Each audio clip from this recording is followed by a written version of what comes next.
الصلاة والسلام عليك يا رسول الله عليك يا حبيب الله عليك يا نبي الله.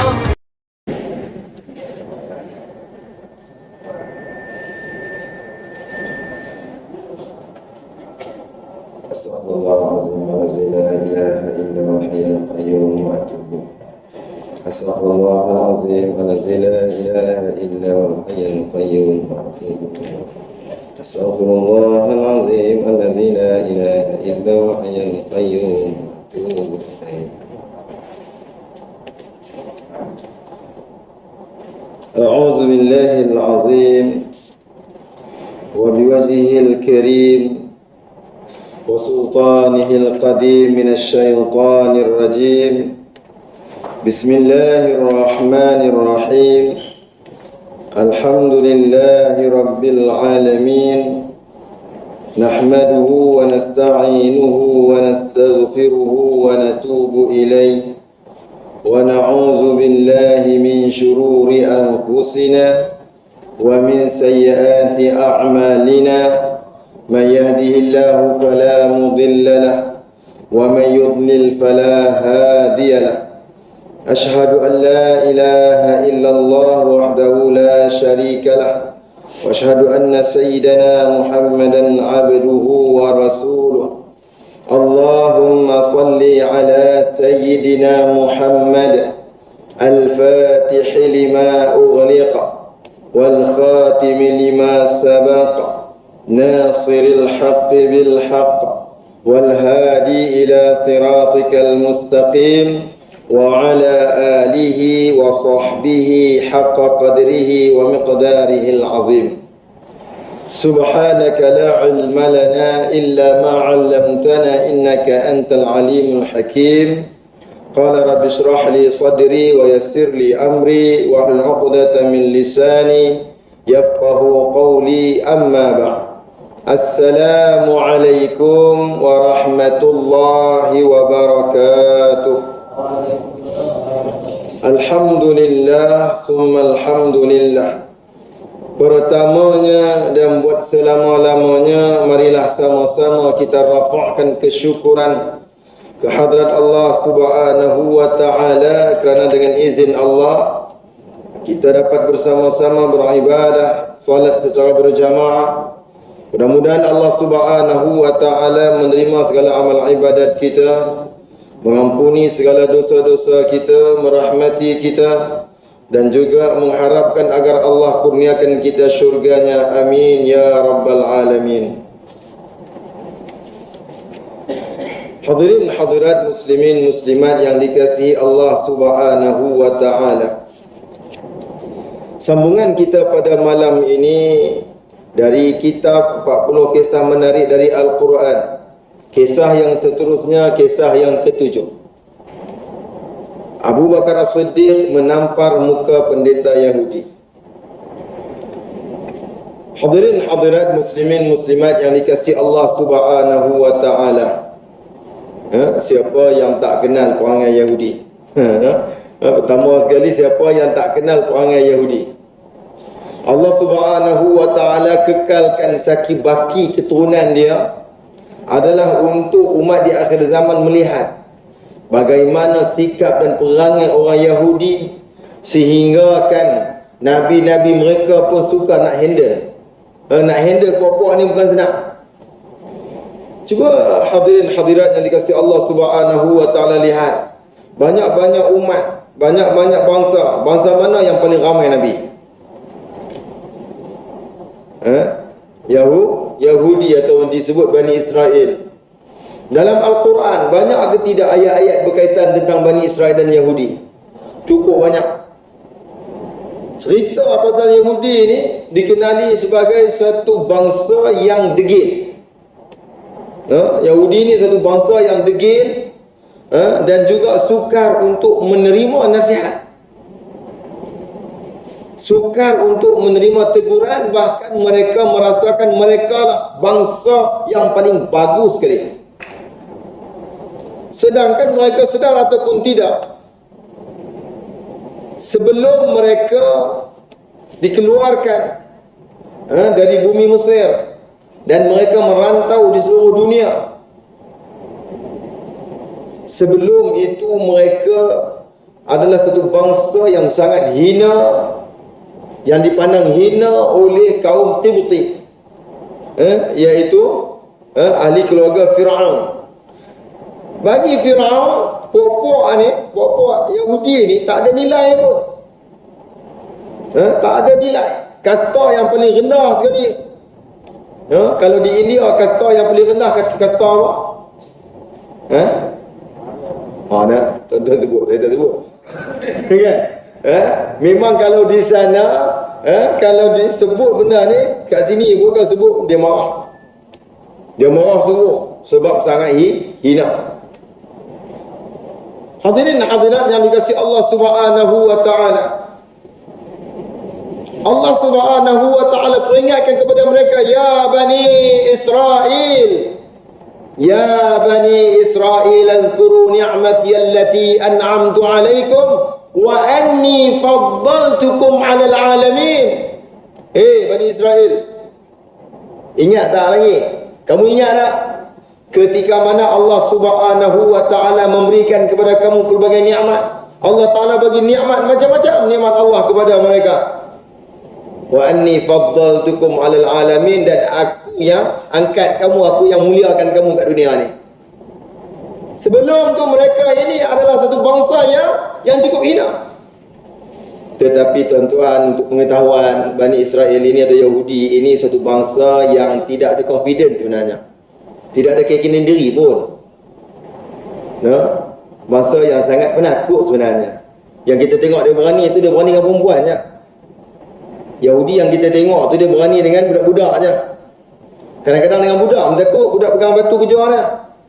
Sedangkan dia pegang senapang. Dia berani sebab ada senjata. Dia berani sebab ada geng, ada kawan. Cuba suruh lawan, sorang-sorang tengok. Tak berani pun. Begitu juga dirakamkan bagaimana keadaan Bani Israel ketika mana Nabi Musa alaihi salam nak keluarkan mereka ni daripada negara Mesir. Ketika mana mereka ditindas, dizalimi, Fir'aun berlaku kejam ke atas mereka, maka Nabi Musa nak keluarkan mereka. Ketika mana sampai saja di Laut Merah, apa kata salahkan Nabi Musa? Ni pasal kamu lah ni, tak ikut pun tak apa. Sebab apa? Fir'aun duduk kat belakang. Depan apa? Depan laut. Nak lari mana? Nak lari mana ni? Silap. Semua pakai asal silap. Lebih baik kita jadi penjajah Fir'aun daripada kita mati dibunuh. Sampai tahap macam tu. Lalu Nabi Musa AS minta kepada Allah, Allah perintahkan Nabi Musa ketuk laut, terbuka, terbelah laut. Nabi Musa suruh lalu, jalan, tak nak. Gila kau nak lalu tengah laut. Kalau tenggelam macam mana? Nampak tak? Bukan dia berani pun. Bila Nabi Musa dengan pengikut yang tegar, yang beriman, jalan, baru dia ikut belakang. Baru ikut belakang. Selamat dah, baru seronok. Baru seronok tengok Fir'aun tenggelam. Dan Bani Israel ni sebenarnya bangsa yang cukup manja. Cukup manja. Nanti kita akan jumpa kisah yang mana bukan kata makan sahaja diminta. Nanti akan tiba satu kisah dalam kitab ni juga menceritakan tentang perangai manja puak-puak Bani Israel ni. Manja sungguh. Nak makan pun minta. Bukan nak usaha. Bila keluar-keluar Musa lapar lah, minta lah. Dekat Tuhan kamu, minta apa? Minta makanan. Bagi makan manna wa salwa. Makanan syurga, komplain. Asyik-asyik makan manna salwa. Manna salwa. Bagilah kami makan bawang. Kami teringin nak makan bawang. Nak makan bawang. Teringin nak makan kacang tu, kacang dal. Orang Tara kata kacang parpu. Nak makan kacang parpu, minta bawang putih, bawang merah. Nabi Musa kata apa? Ini bukan kata high taste ni. Nabi Musa kata, pelik sungguhlah kamu ni. Allah bagi makanan yang cukup lazat, makanan syurga, makanan yang tak ada nilai langsung yang kamu minta. Itu cerita dalam surah Al-Baqarah berkaitan perangai Bani Israel ni. Allahu Akbar. Nanti insya-Allah kita akan jumpa kisah Bani Israel bila suruh beribadat dia mengelak. Hari-hari nak kena ibadat, macam mana kami nak kerja? Kami nak kerja macam mana ni? Setiap hari nak kena ibadat. Lelah sekali Allah Subhanahu wa taala perkenankan permintaan Nabi Musa sebab pokok Bani Israel minta, wahai Musa, mintalah kat Tuhan kamu. Tengok perangai Bani Israel, dia tak sebut Tuhan kita tau, dia kata Tuhan kamu. Dahsyat tak? Dahsyat. Baca dalam Quran tengok, mintalah kepada Tuhan kamu. Patutnya Tuhan kita lah kan. Dia pun beriman, dia pun beriman dengan Nabi Musa, tapi tak, dia kata apa? Mintalah kepada Tuhan kamu. Minta apa? Minta supaya janganlah hari-hari beribadat. Bagilah kami bekerja, satu hari sudahlah kami nak ibadat. Lalu diperkenankan. Tu nak kata bangsa paling manja sebenarnya. Kita duk kata nampak dia hebat sangat kan. Kita nampak dia hebat tu ada sebabnya. Dan sebab kita bagi peluang kat dia. Cuba orang Islam jangan bagi peluang tengok. Agak-agak dia boleh hebat tak? Tak ada. Masa ni boleh maju, boleh hebat sebab support kepada orang Islam. Orang Islam yang nak bagi. Saya tengok dalam satu karikatur tu, dibuat bagaimana perangai dia ni macam anjingnya. Dulu macam anjingnya. Duduk di luar, tak ada tempat duduk, merempat sana. Siapa yang ambil? Siapa yang jaga? Siapa yang bagi tempat tinggal? Orang Islam kita. Baik. Orang Islam kita ni memang, Islam ni memang menjaga. Islam ini memelihara, tak kira siapa. Siapa yang berada di bawah jagaan orang Islam, di bawah kepimpinan Islam, memang akan dijaga dengan baik, tanpa diskriminasi. Tak ada. Dijaga elok, semua dapat. Masa itulah dia mula meniaga lah, sekali dia dapat tempat tinggal, dia mula terajak orang Islam dulu. Itulah apa? Perangai pokok Yahudi.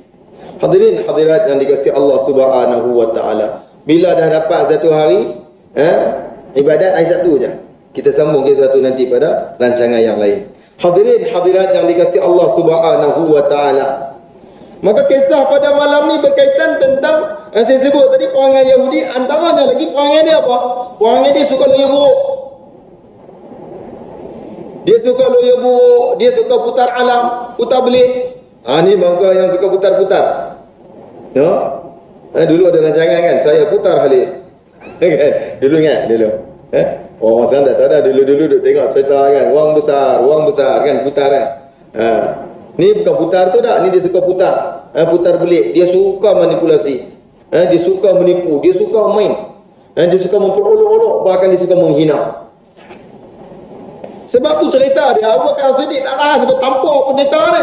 Sebab loya buruk. Bahkan bukan saya kata loya buruk, dia menghina Allah Subhanahu wa taala. Mari kita hayati firman Allah Subhanahu wa taala, muka surat 18, surah Ali Imran ayat 181. A'udzu billahi minasy syaithanir rajim. Bismillahirrahmanirrahim. Laqad sami'a Allahu qawla alladhina qalu inna Allaha faqirun wa nahnu aghniya. Sanaktubu ma qalu wa qatlahumul anbiya bighairi haqq wa naqulu dhuqu 'adzabal hariq. Shadaqallahul 'azim. Surah Ali Imran ayat 181. Allah Subhanahu wa taala berfirman, laqad sami'a Allahu qawla alladhina qalu. Sesungguhnya Allah telah mendengar perkataan orang-orang Yahudi yang mengatakan innallaha faqirun wa nahnu aghniya. Sesungguhnya bahawasanya Allah itu miskin dan kami ialah orang-orang kaya. Siapa kata? Pokok Yahudi. Sombong tak sombong? Orang Yahudi kata apa? Kami ni kaya, Allah tu miskin. Sanaktubu ma qalu wa qatlahumul anbiya'a bighairi haqq.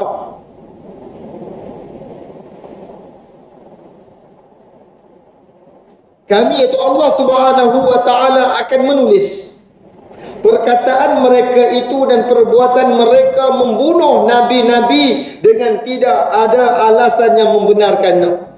Tidak ada alasan yang munasabah dia pergi bunuh. Bangsa yang paling banyak nabi yang diutuskan di kalangan mereka, tetapi bangsa ini jugalah yang paling banyak membunuh nabi-nabi mereka. Dia bunuh tak ada sebab apa saja. Dia nak apa lagi? Rasul dan Nabi diutus di kalangan mereka, keturunan mereka. Tetapi tu kata tadi, memang bangsa yang paling teruk, yang mana mereka sanggup membunuh nabi-nabi mereka tanpa ada alasan yang munasabah, tanpa ada sebab. Wa naqulu dzuqu adzabal hariq, dan kami akan katakan kepada mereka, rasalah kamu azab siksaan yang sentiasa membakar. Hadirin hadirat yang dikasihi Allah Subhanahu wa taala. Di sebalik ayat ni ada satu kisah. Kenapa turun ayat ni? Disebut asbabun nuzul. Ada kisah di sebalik ayat ni. Kita sedia maklum. Saya sebut tadi orang Yahudi ni bertempiaran di merata tempat. Kalau kita tengok Yahudi ni boleh dikatakan di merata negara dia ada sebenarnya. Cuma dia ni perangai dia macam Syiah juga, suka taqiyah. Dia duduk di sebalik agama lain. Tapi dia agama Yahudi tak. Tapi dia berselindung. Dia macam Syiah juga perangai dia ni, taqiyah. Tapi kalau dia kuat dia terselah lah. Dia tak taqiyah lagi dah. Dia tak orang kata samar-samar lagi dah. Di merata tempat ada tuan-tuan. Di Mesir ada, di Malaysia kita pun ada. Cuma dia tak serlahkan saja keyahudian dia. Di Indonesia ada ramai. Di mana lagi? Di Jerman ada, di Amerika ada, di England ada. Boleh dikatakan dia ni di setiap negara ada, tapi dia tak berapa ramai sangat. Dia ni di antara puak minoriti. Puak minoriti yang paling ramai yang kita nampak pun dekat Palestin lah. Tu paling ramai lah. Tapak dia.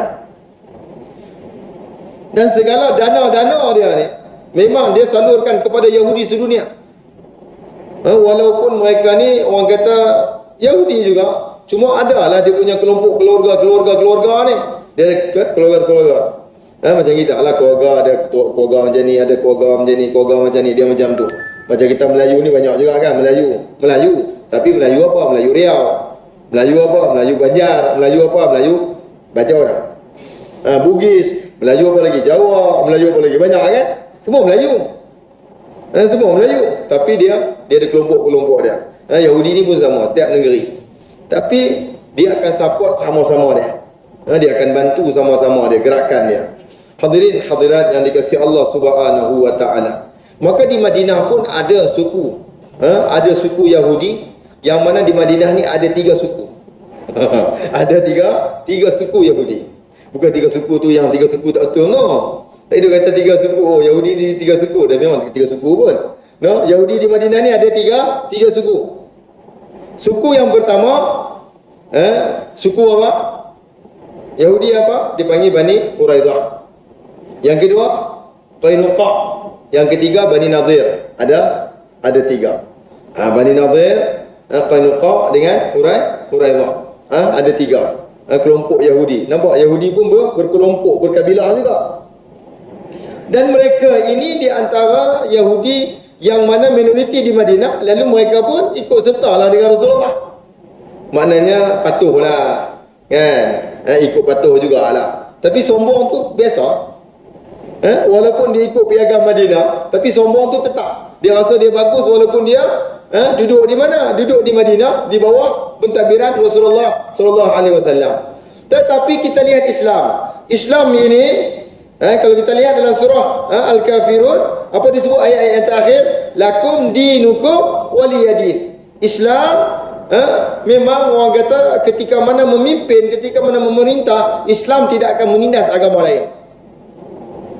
Diberikan kepada mereka untuk beramal. Agama kamu, agama kamu. Kamu nak beramal, beramal lah, tak ada masalah. Yang tak boleh jangan diprovok orang sudah. Silakan. Sama-sama dengan suku zakat kamu, silakan. Sama juga kita di Malaysia. Berbilang kaum, masyarakat majmuk, macam-macam ada di Malaysia. Macam-macam kita tengok bangsa, suku zakat, pelbagai keturunan, pelbagai jenis, pelbagai bangsa yang ada. Alhamdulillah harmoni, tak ada masalah. Ada masjid, kalau di Selayang tu ada surau, sebelah ada kuih, sebelah ada toko, tak ada masalah. Sini azan, sana tintong, tak ada masalah. Selagi mana tak ada provokasi, tak ada bergaduh. Kadang-kadang ada lah puak-puak yang suka nak cari gaduh, tu biasalah. Tapi kalau kita sentiasa berlapang dada, tak ada masalah. Tidak menjadi masalah. Islam sebenarnya betul ansur, bertoleransi pada tempatnya. Maka orang-orang Yahudi ini juga mereka hidup sebenarnya aman, selesa. Mereka boleh berniaga seperti biasa, bermuamalah seperti biasa. Mereka boleh belajar. Bahkan ada pusat pengajian Yahudi di Madinah. Ada pusat pengajian Yahudi yang disebut Baitul Midras. Baitul Midras, macam kita ni madrasah lah, ataupun pusat pengajian. Yang mana di Baitul Midras itu, tempat itu, pusat pengajian itu dipimpin oleh seorang padri. Padri pula pendeta Yahudi. Pendeta Yahudi, yang mana pendeta ini namanya Finhas.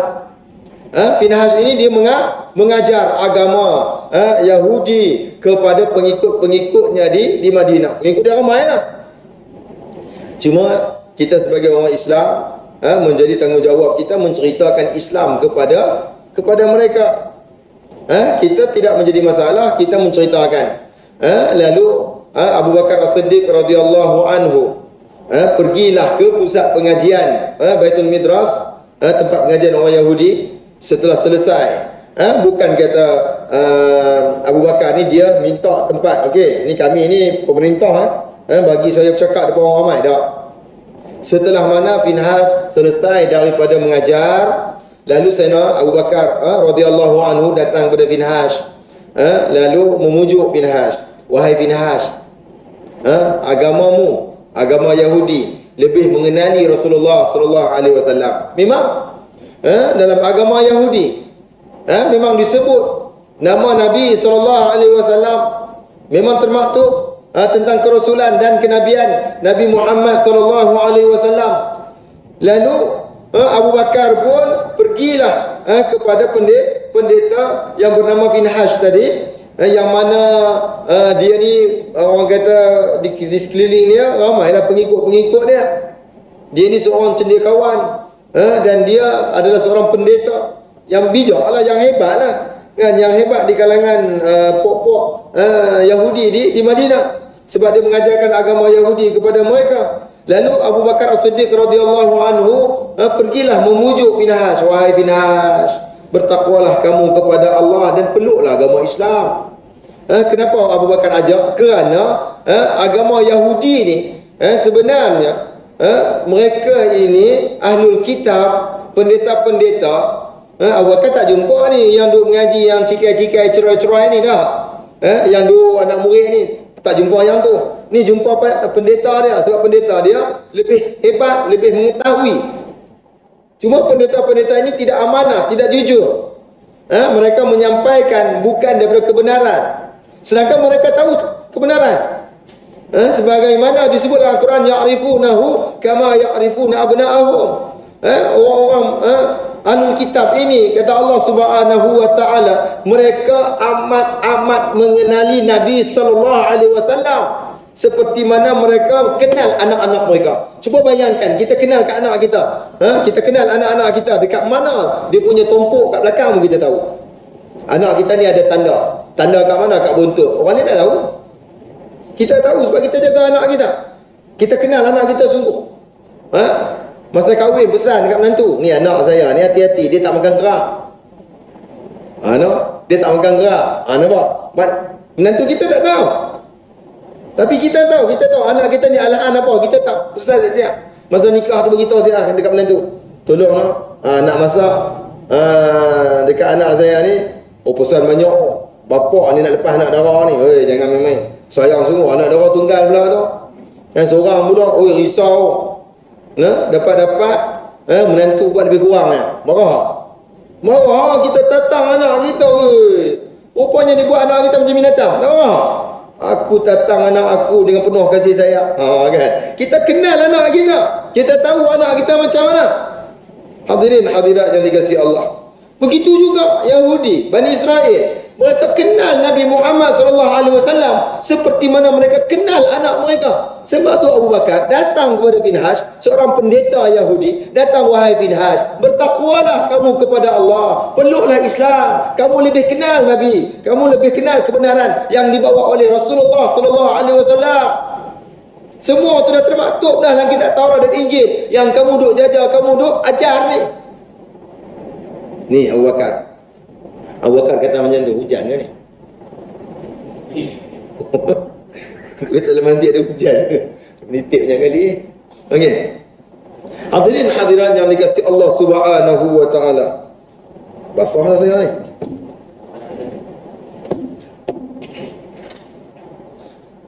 Cuba tengok jawapan lawyer buruk. Daripada seorang yang disebut ulama lah, pendeta ni ulama lah. Tengok dia lawyer buruk macam mana. Abu Bakar cakap elok-elok kan dia? Wahai Finhash, bertakwalah kamu kepada Allah. Bukan Abu Bakar menghina pun. Sayyidina Abu Bakar tak menghina langsung. Cuma kata, wahai Finhash, bertakwalah kamu kepada Allah, peluklah Islam, kamu lebih kenal siapa Rasulullah yang membawa kebenaran, kamu lebih kenal. Sebab apa? Segala kebenaran yang ada pada Rasulullah dah termaktub dalam kitab kamu Taurat dan Injil. Dia nak kata apa? Lalu Finhash jawab dengan muka terlalu confident. Dia jawab, dia kata apa? Wahai Abu Bakar, demi Allah, bukan kita yang memerlukan Tuhan. Kami tak perlukan Allah, Allah yang perlukan kami. Dahsyat tak? Wahai Abu Bakar, kami ni tak perlukan Allah, Allah yang perlukan kami. Bukan kami yang meminta-minta, bahkan dia yang minta-minta kepada kami. Kami tak minta-minta ke Allah. Kenapa Allah nak minta-minta ke kami? Dia agak-agak geram tak geram? Banyak ni dia cakap banyak. Bukan kami yang meminta-minta kepadanya, tetapi dia yang meminta-minta kepada kami. Yang kami tidak memerlukannya. Kami tak perlukan Allah pun, Allah yang perlukan kami. Kami tak perlukan Allah pun, Allah yang perlukan kami. Kalau Allah tu kaya, Finhash kata, kalau Allah tu kaya, sudah tentu dia tak minta harta kami, tak minta pinjam. Dia tak minta kami infakkan harta pada jalannya. Kalau dia kaya. Kalau dia kaya, tentu dia tak buat macam tu. Dahsyat. Maknanya apa? Maknanya Tuhan kita tu, Allah tu, Tuhan kamu tu, Abu Bakar, miskin. Kami kaya. Dah lah bangsa minoriti kat situ. Duduk di bawah kepimpinan Islam di Madinah. Cakap macam tu pula. Biadab ke tak biadab? Mendengar kata-kata daripada pendeta Yahudi tadi, dengar Finhash kata macam tu, ni merah telinga ni. Kita kalau marah ni, panas telinga ni. Abu Bakar ni siapa tak kenal. Abu Bakar ni bukan senang dia nak marah. Dia tak macam Umar. Ni kalau Umar yang dengar ni, hilang dah rasa Finhash punya kepala. Bila Finhash kata macam tu, Abu Bakar pun pukul muka dia dengan satu pukulan yang cukup kuat. Berkicau. Tak berkicau. Bagi berkicau, besar lah. Ni, habis orang tak sengit muka kena. Kena pukul dekat muka. Ni orang yang menghina Islam ni macam tu je jawapan dia. Apatah lagi menghina Allah dan menghina Nabi SAW. Kalau tidak dia lagi melampau. orang yang menghina Allah, orang yang menghina Rasulullah sallallahu alaihi wasallam. Kita nak buat alasan apa? Dia jahil. Dia bukan duduk dalam hutan. Kalaulah dia dalam hutan, tuan-tuan, dia tak ada internet, dia tak ada langsung, orang kata tak pernah kenal Islam. Kalau dia nak marah tak apa. Kita pergi ke hutan, dia tak pernah sampai pun bulu dakwah, tak pernah sampai pun. Tiba-tiba kita pergi ajak dia Islam, mungkinlah dia marah kita ke apa ke, tu tak apa. Ini hari-hari rumah tepi masjid, dia dengar azan selalu. Tiba-tiba dia pergi menghina Islam, menghina Allah Subhanahu wa taala. Abu Bakar tak tahan. Kau Finhash, kau menghina Allah. Dia pukul. Lalu apa kata Abu Bakar? Nampak Abu Bakar walaupun marah, dia dapat lagi kawal. Walaupun dia marah ni, memang marah. Kalau kita rasanya bukan kata berkicap dah muka Finhash ni. Senyek-benyek muka dia rasa jadi 4 segi kot. No? Silap bersegi-segi muka dia. Baru kita lepas kot. Teruk sangat menghina. Bukan sikit. Apa kata Abu Bakar? Finhash, kalaulah bukan perjanjian antara kami dengan kamu untuk menjaga kamu bangsa minoriti dekat Madinah ni, pasti aku bunuh pancung kamu. Sebab bangsa Yahudi di Madinah di bawah penjagaan. Tak boleh bunuh. Tak boleh bunuh. No, dipanggil apa? Dia zimmi. Orang Islam kena jaga dia elok, tak boleh. Dia bukan harbi. Sebab dia mengikut piagam Madinah, dia ikut Rasulullah sallallahu alaihi wasallam. Tu Abu Bakar kata, kalau bukan perjanjian antara kamu dengan kami, pasti leher kamu hilang, penggal ke penggal. Putus leher. Engkau adalah musuh Allah, kata Minhash. Engkau adalah musuh Allah. Inilah ungkapan yang dikeluarkan oleh Finhash, oleh Abu Bakar As-Siddiq kepada Finhash. Mula cakap lemah lembut kan, ajak dia elok, bukan kata apa pun, ajak dia elok. Kita tengok siapa yang provok dulu. Siapa yang provok dulu? Siapa yang mulakan dulu? Mana-mana negara Islam, siapa yang mulakan dulu? Siapa yang provok? Siapa yang duk buat karikatur Nabi? Siapa yang menghina Rasulullah? Siapa yang menghina Islam? Marah ni. Siapa yang menghina Islam dulu? Orang Islam tak pernah menghina orang lain. Kita menyampaikan Islam, dan kita tak dibenarkan menghina agama lain. Dan Nabi sendiri larang kita menghina sembahan orang lain. Tapi siapa yang mulakan dulu? Kalau di negara yang Islamnya minoriti, kita lihat bagaimana keadaan dan nasib orang Islam kita di negara yang minoriti.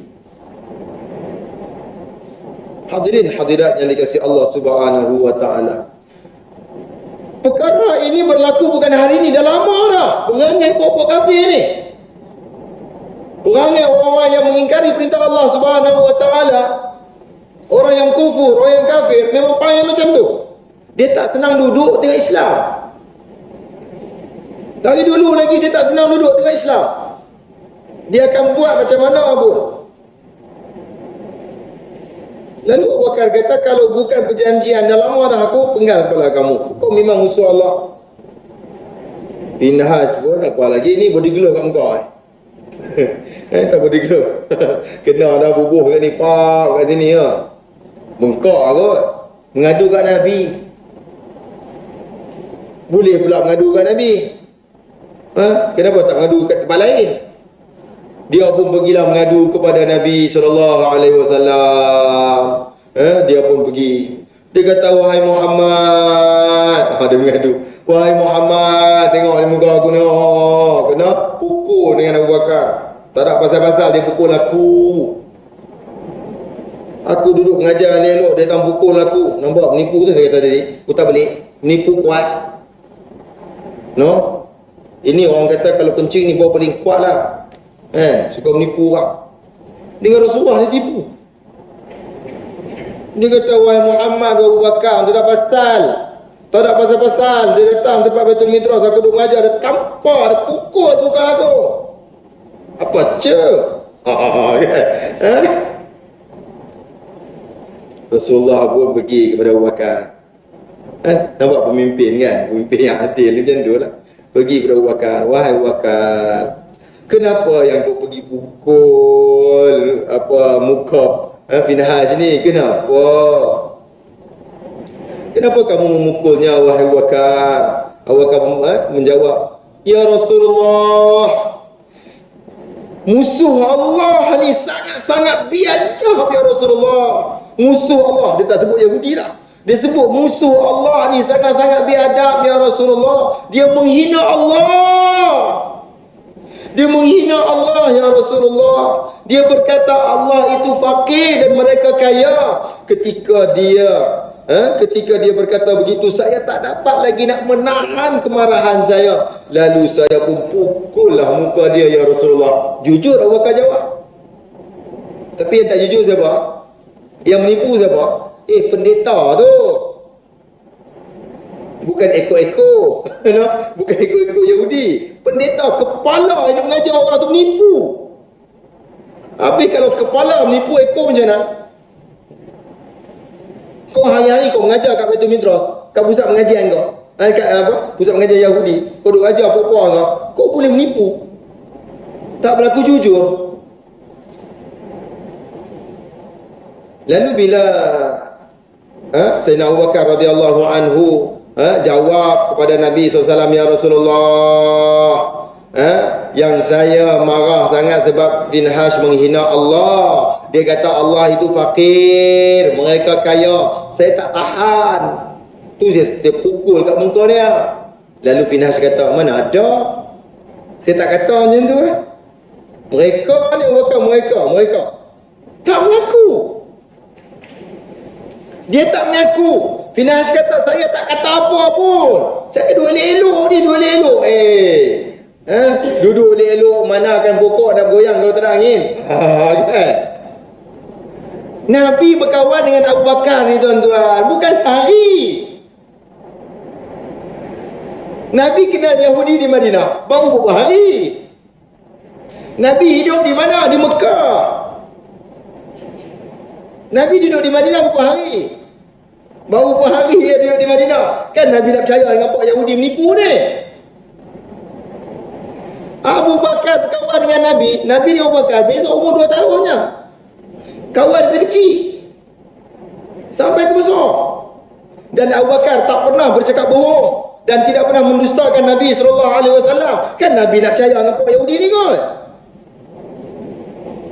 Tetapi tak apa, Nabi diam. Bila dengar saja kata Finhas, Nabi diam. Sampailah Allah Ta'ala turunkan ayat, laqad sami'allahu qawla alladhina qalu inna allaha faqirun wa nahnu aghniya.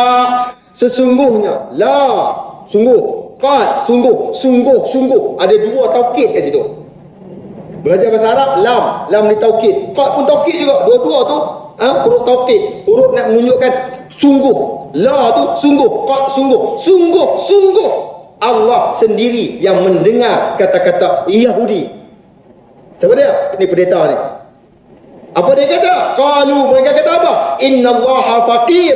Sesungguhnya Allah itu fakir. Wa nahnu aghniya, kami kaya. Siapa kata? Pokok Yahudi. Sanaktubu ma qalu wa qatlahumul anbiya bighairi haqq. Pokok Yahudi ini, Allah Ta'ala kata kami dah record dah. Walaupun zaman tu tak ada video, sekarang ni kalau ada semua ada video. Kita boleh simpan. Dia nak tipu macam mana? Nak tipu macam mana? Dulu tak ada video, tak ada viral. Lalu Allah Ta'ala viralkan sampai hari ni. Allah Ta'ala viralkan perangai dan Allah Ta'ala viralkan apa yang Yahudi sebut. Sampai hari ni kita baca tuan-tuan dalam surah Ali Imran 181. Apa yang Yahudi kata? Allah miskin, mereka kaya. Sanaktubu ma qalu, kami record, kami catat apa yang mereka kata. Perangai Yahudi ni buruk dia. Allah Ta'ala sebut membunuh nabi-nabi mereka tanpa sebab. Ingat, kami akan mengazab mereka dengan azab yang amat dahsyat. Turun ayat ini membenarkan firman, membenarkan kata-kata Sayyidina Abu Bakar As-Siddiq radhiyallahu anhu. Wallahu ta'ala a'lam bisawab. rujukan Abu Bakar As-Siddiq radhiyallahu anhu, Syakhsiyatu wa Asruhu, Dr. Ali Muhammad As-Salabi, Dar Ibnu Katsir, tahun 2003, halaman 95 dan 96. Wallahu ta'ala a'lam bisawab. Mudah-mudahan kisah yang dipaparkan pada malam ini dapat memberikan pengajaran kepada kita. Mari sama-sama kita membela agama kita, mempertahankan Allah dan Rasul daripada dihina dan terus dihina oleh orang-orang yang sangat membenci agama Islam, yang sangat benci kepada Nabi, yang sangat benci kepada Allah Subhanahu wa ta'ala. Marilah kita sebagai orang Islam, kita bersatu dan mempertahankan kalimah Allah. Wallahu ta'ala a'lam bisawab. Minta maaf kalau ada terkasar bahasa atau salah kata. Yang baik semua daripada Allah Subhanahu wa ta'ala, yang kurang saya mohon maaf. Mudah-mudahan Allah ridha pertemuan kita, rahmati kita dan kurniakan kita ilmu yang bermanfaat. Subhanakallahumma wa bihamdika asyhadu an la ilaha illa anta astaghfiruka wa atubu ilaik. Wal 'asr innal insana lafi khusr illa alladhina amanu wa 'amilus solihat wa tawasaw bil haqq wa tawasaw bis sabr. Assalamu alaikum warahmatullahi wabarakatuh.